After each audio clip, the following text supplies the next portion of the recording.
Arabic clerk இன்னும் பார்த்தீங்கன்னா 5 நாள் தான் இருக்குது. ஸோ இந்த 5 நாள் நம்ம என்ன பண்ணணும் அண்ட் அரபிக் கிளர்க்கு மெயின்ஸில் ஒரு இம்பார்ட்டண்டான ஒரு விஷயம் இருக்குது. அதையும் இந்த வீடியோவில் பார்க்கலாம். என்னென்னா ஃபஸ்ட்டு இந்த 5 நாள் நம்ம என்ன பண்ணலான்னா maximum reasoning quants and English இதுக்கு கொஞ்சம் இம்பார்ட்டன்ஸ் கொடுக்க ஸ்டார்ட் பண்ணுங்கள். இந்த ரீசனிங் குவான்ஸ் இங்கிலீஷ்க்கு இம்பார்ட்டன்ஸ் கொடுக்குறதுனால போய் மார்க் போகிறங்கிறதுக்காக மெயின்ஸ் மார்க் போட வேண்டாம். ஏன்னா இப்போ நமக்கு வந்து டச் அண்ட் ஸ்பீடு ரொம்ப மேட்டர். 30 மினிட்ஸில் நம்ம எவ்வளோ கொஷின்ஸ் போடுறோம் அப்படிங்கிறத டிசைட் பண்ண போகுது. இந்த மூணு செக்ஷன் ரொம்ப ரொம்ப இம்பார்ட்டன்ட்னால தயவு செஞ்சு மெயின்ஸ் மார்க் போட வேண்டாம். அதுக்கு பதிலாக நிறையா ப்ரிலிம்ஸ் மார்க் எடுங்க. ஃபார் எக்ஸாம்பிள் இப்போ ரீசனிங் நீங்கள் எடுத்துக்கிட்டிங்கன்னா எடுத்திங்கன்னா ஆர்ஆர்பி பிஓ ப்ரிலிம்ஸ் இருக்கும்ல, அதில் உள்ள ரீசனிங் செக்ஷனில் எடுங்க. அதாவது ஃபுல் மார்க்கை கூட போடணும் அவசியம் இல்லை, அதில் இருக்கிற ரீசனிங் செக்ஷனில் எடுங்க. சப்போஸ் நீங்கள் குவான்ஸ் கொஞ்சம் ஸ்ட்ராங்காக இருக்கிறீங்கன்னா நீங்கள் RRB PO prelims full mark கூட எடுங்க. நான் குவான்ஸ் வீக்குன்னா நீங்கள் ஆர்ஆர்பி பிஓ எடுக்காமல் நீங்கள் அதை விட ஒரு எஸ்பிஐ கிளர்க்கு இந்த மாதிரி ஒரு மெயின்ஸ் இல்லாட்டி என்ஏஎஸ்எல் ஏஓ லெவல் டெஸ்ட்டு எடுங்க. ஓகேங்களா? ஸோ ஏஓ லெவல் ப்ரிலிம்ஸ் எடுங்க. அதாவது ரொம்பவும் டஃப்பாகவும் போக வேண்டாம், ரொம்பவும் மொக்கையாக இருக்க வேண்டாம். நார்மலாக ஒரு மீடியமாக இருக்கிற ஒரு மார்க் லெவல்ஸ் எடுத்து நிறையா எடுத்து ப்ராக்டிஸ் பண்ணுங்கள். ஏன் சொல்கிறேன்னா இந்த 5 டேஸ் நீங்கள் எவ்வளோக்குள்ள டெஸ்ட்டு இந்த டாப்பிக்கில் போகிறீங்கன்னா உங்களுக்கு நல்லா டச்சில் இருக்கும். அங்கே போய்ட்டு உங்களுக்கு ஆட்டோமேட்டிக்காக வந்து அந்த பயம் இருக்காது. நீங்கள் வந்து இப்போ ஏன்னா நீங்கள் சிஏ நிறைய டைம் கண்டிப்பாக எல்லாம் ஸ்பெண்ட் பண்ணியிருப்பீங்க, அது எனக்கும் தெரியும். சிஏ கம்ப்யூட்டரில் நிறைய டைம் ஸ்பெண்ட் பண்ணியிருப்பீங்க. அந்த பயத்தை கொஞ்சம் உடைக்கணும். நம்ம ப்ராக்டிஸ் பண்ணாமல் போயிட்டோமோ அப்படிங்கிற ஒரு பயம் இருக்கக்கூடாது. அதுக்காக இந்த 5 டேஸ் பார்த்தீங்கன்னா ஏஓ லெவல் எக்ஸாம்ஸ், ஓகேங்களா? AO level exams and reasoning பார்த்தீங்கன்னா பிஓ லெவலில் இருக்கிற ரீசனிங்ஸ் அந்த மாதிரி போட்டு கொஞ்சம் நிறையா ஒரு மினிமம் ஒரு 5 ஹவர்ஸாவது ஒரு 5 to 6 ஹவர்ஸாவது எவ்வளோ மார்க் பண்ண முடியுமோ போட்டு ரிவ்யூ பார்த்து ப்ராக்டிஸ் பண்ணுங்கள். அதை போடும்போது ஸ்பீடாக போட போகிறீங்க அண்ட் அக்யூரஸியாக மெயின்டைன் பண்ணுறதுக்கு அந்த மார்க்கை நீங்கள் யூஸ் பண்ணிக்கோங்க. ஓகேங்களா? ஸோ இது போக ரிமைனிங் டைமில் நீங்கள் வந்து நீங்கள் படித்த சிஏ அண்ட் கம்ப்யூட்டர் ரிவைஸ் பண்ணுங்கள். கம்ப்யூட்டருக்கு நம்ம ஃபுல் வீடியோ முடிச்சிட்டோம். ஓகேங்களா? இப்போ கம்ப்யூட்டரை பொறுத்தவரை இந்த 5 டேஸ் இந்த வீடியோ ஃபுல்லாக முடிச்சிட்டிங்கன்னா கொஞ்சம் எடுத்து எம்சிக்யூ எடுத்து ப்ராக்டிஸ் பண்ணுங்கள். ஏன் அப்படின்னு நான் சொல்லிடுறேன். ஏன்னா கம்ப்யூட்டரை பொறுத்தவரை கொஷின் க்ரியேஷன் வந்து எப்படி இருக்குன்னா, நம்ம ஒரு வேலை படிச்சிருப்போம், அவங்க க்ரியேட் பண்ணுறது ஒரு வேலை இருக்கும். அதாவது சேம் கொஷின் தான், கொஷின் சேமாக தான் இருக்கும். ஆனால் எம்சிக்யூ பார்த்தீங்கன்னா டிஃப்ரெண்ட்டாக இருக்கும். அதை பார்க்கும்போது நமக்கு படிக்காத மாதிரி தான் இருக்கும், ஆனால் நம்மளுக்கு தெரிஞ்ச கொஷினாக தான் இருக்கும். அதனால் எம்சிக்யூ கொஞ்சம் எடுத்து நிறையா ப்ராக்டிஸ் பண்ணுங்கள். ஏதாவது பிடிஎஃப் எடுத்து அதில் இருக்கிற எம்சிக்யூ சால்வ் பண்ணி பாருங்கள், எம்சிக்யூ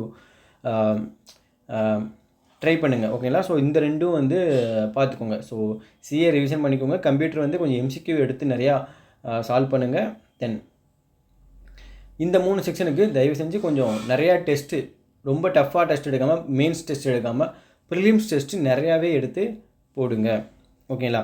தென் ரொம்ப இம்பார்ட்டண்டான ஒரு விஷயம் நான் சொல்லணும். என்னென்னா வந்து அரபிக் கிளர்க்கு நீங்கள் வந்து நமக்கு வந்து ஆக்சுவலி லோக்கல் லாங்குவேஜ்லேயும் எழுத முடியும். ஓகேங்களா? அங்கே பார்த்தீங்கன்னா நீங்கள் இங்கிலீஷ் செக்ஷன் போகும்போது நீங்கள் நார்மலாக இப்போ இவ்வளோ நேரம் எக்ஸாம் எழுதும்போது என்ன நடந்திருக்கும்னா, நீங்கள் வந்து இங்கிலீஷ் செக்ஷன் போனே அப்படியே கொஷின் ஸ்டார்ட் பண்ணுவீங்க. பட் இங்கே அப்படி கிடையாது. இங்கிலீஷ் ஹிந்தின்னு இருக்கும். நீங்கள் அதை இங்கிலீஷை கிளிக் பண்ணிவிட்டு தான் கொஷின்ஸ் அப்ரோச் பண்ண முடியும். ஏன்னா அந்த டைமில் போய் பதட்டப்படாதீங்க. ஐயோ என்ன கிளிக் ஆக மாட்டேங்குது, இதை பிரச்சனை ஆகிட்டா என்ன அப்படின்ட்டு பதட்டப்பட வேண்டாம். இது நல்லா நோட் பண்ணிக்கோங்க. நீங்கள் மற்ற செக்ஷன் பிரச்சனை இல்லை, பட் இங்கிலீஷ் செக்ஷன் போகும்போது இங்கிலீஷாக ஹிந்தியான்னு கேட்கும். ஏன்னா இந்த அரபிக் கிளர்க் பொறுத்தவரை வந்து ஆல் ஓவர் இந்தியாவில் பார்த்திங்கன்னா நிறையா ஸ்டேட், ஹிந்தி இருக்கிற ஸ்டேட்டில் வந்து அவங்க இங்கிலீஷ் அண்டு ஹிந்தின்னு வச்சுருப்பாங்க. அவங்க இங்கிலீஷ் செக்ஷனே தேவையில்லை, அவங்க ஹிந்தியை கூட அட்டன் பண்ணிட்டு போயிடலாம். அந்த மாதிரி தான் இருக்கும். நீங்கள் மார்க் போடும்போது கூட 2 வெர்ஷன் காட்டும், இங்கிலீஷ் வெர்ஷன், ஹிந்தி வெர்ஷன் காட்டும். ஏன் அப்படின்னா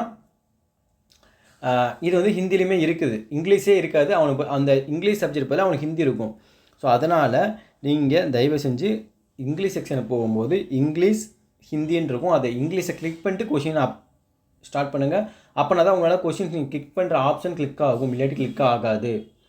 நீங்கள் ஏதோ நமக்கு தான் ஏதோ பிரச்சனை கம்ப்யூட்டரில் அப்படின்னு நினச்சி பயப்பட வேண்டாம். ஸோ இங்கிலீஷ் அப்படிங்கிற ஆப்ஷனை கிளிக் பண்ணிவிட்டு போங்க. தென் என்ன சொல்கிறது, நல்லா தூங்குங்க. இந்த 5 டேஸ் வந்து ரொம்ப படிக்காதீங்க.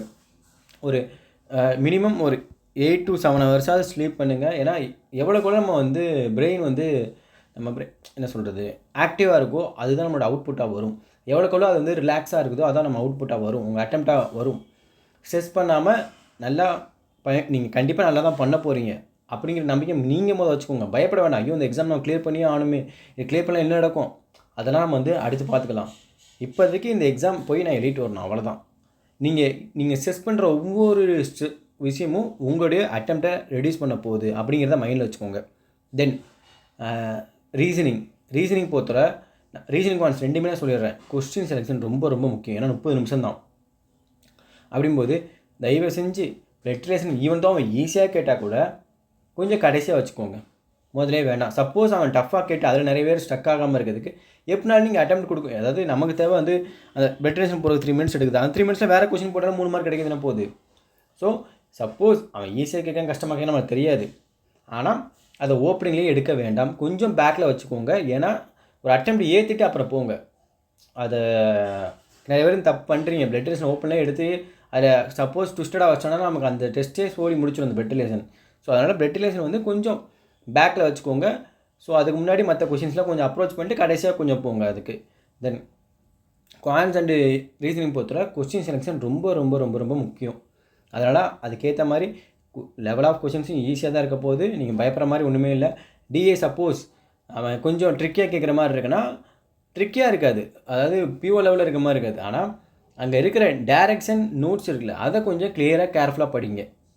ஏன்னா கண்டிப்பாக ஈஸியாக தான் அப்படியே எடுத்து அப்படியே போகிற மாதிரி கொடுக்குறான்னு நம்மளுக்கு தெரியாது. பட் மேபி இப்படியும் கேட்கலாம். அதனால் டைரக்ஷன் நோட்ஸை கொஞ்சம் கிளியராக படிங்க, உங்களுக்கு ஐடியா கிடச்சிரும். ஓகேங்களா?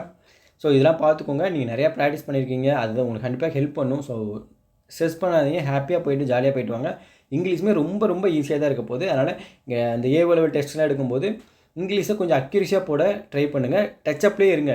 அப்போனா தான் இங்கிலீஷ் அங்கே போய்ட்டு உங்களுக்கு அந்த அப்படியே அந்த ஃப்ளோலேயே உங்களுக்கு வரும். ஸோ இதெல்லாம் பார்த்துக்கோங்க, நல்லா பண்ணுங்கள். அண்டு நம்ம கம்ப்யூட்டர் அவேர்னஸ் கோர்ஸ் முடிச்சிட்டோம்னா அதே மாதிரி இப்போ நெக்ஸ்ட்டு நீங்கள் ஆர்ஐபிபிஓ கிளர்க்கு முடிச்சோடனே வாங்க. அந்த கையோடு நம்ம வந்து குவான்ஸ்க்கு நியூவாக பேட்ச் ஸ்டார்ட் பண்ண போகிறோம். ஓகேங்களா? ஸோ இந்த பேட்சில் பார்த்தீங்கன்னா உங்களுக்கு என்ன சொல்கிறது, ஃப்ரீ தான், காசுலாம் கிடையாது, ஃப்ரீ தான். இதில் உங்களுக்கு கம்ப்ளீட்டாக இந்த இயர் நீங்கள் எக்ஸாம் ஒரு 6 மந்த்துக்கு அப்புறம் வர போகிற எக்ஸாமை குவான்ஸில் நீங்கள் சூப்பராக மார்க் எடுக்கிற அளவுக்கு உங்களை வந்து டெவலப் பண்ணுறதுக்கான அளவுக்கு நான் உங்களுக்கு டீச் பண்ணிடுறேன். பேசிக்ஸ்லேருந்து ஹையர் லெவல் வரை உங்களுக்கு நான் டீச் பண்ணி கம்ப்ளீட்டாக உங்களுக்கு வந்து அதை பண்ணி கொடுத்துட்றேன். ஸோ அது வந்து நீங்கள் ஆர்ஆர்பி கிளர்க்கு முடிச்சுட்டு வாங்க, நம்ம அப்புறம் பார்த்துக்கலாம். அண்ட் நான் ஆர்ஆர்பி 2026க்கு எப்படி படிக்கணும் அப்படின்னு சொல்லிட்டு வீடியோ போட்டிருக்கேன். உங்களுக்கு நீங்கள் எக்ஸாம்ஸ் வந்து அந்த வீடியோ பாருங்கள். அதுக்கு தொடர்ந்து ஒரு இங்கிலீஷ் வீடியோ எப்படி படிக்கணும் ஒரு வீடியோ வரும். அண்டு அதுக்கு தொடர்ந்து குவான்ஸ் எப்படி நம்ம அப்படிங்கிற ஒரு வீடியோ வரும். இதுக்கடுத்து நம்ம பேட்ச் ஸ்டார்ட் ஆயிரும். அண்ட் இங்கிலீஷ்க்கு ரொம்ப இம்பார்ட்டண்ட்டாக நான் வந்து எப்படி நம்ம ஏஐ யூஸ் பண்ணி நம்மளுடைய நாலேஜ் இம்ப்ரூவ் பண்ணணும் அப்படிங்கிற மாதிரி நான் அந்த வீடியோ போட போகிறேன். ஸோ ஒன்ஸ் நீங்கள் எக்ஸாம் முடிச்சுட்டு வாங்க, முடிச்சுட்டு வந்துட்டு இந்த 3 வீடியோ ஆர்டராக பார்த்துட்டு நம்ம நெக்ஸ்ட் ஸ்டெப் நம்ம பேட்ச் ஸ்டார்ட் பண்ணிடலாம். ஓகேங்களா? ஸோ தேங்க்யூ, நல்லா பண்ணுங்கள், ஆல் தி பெஸ்ட்.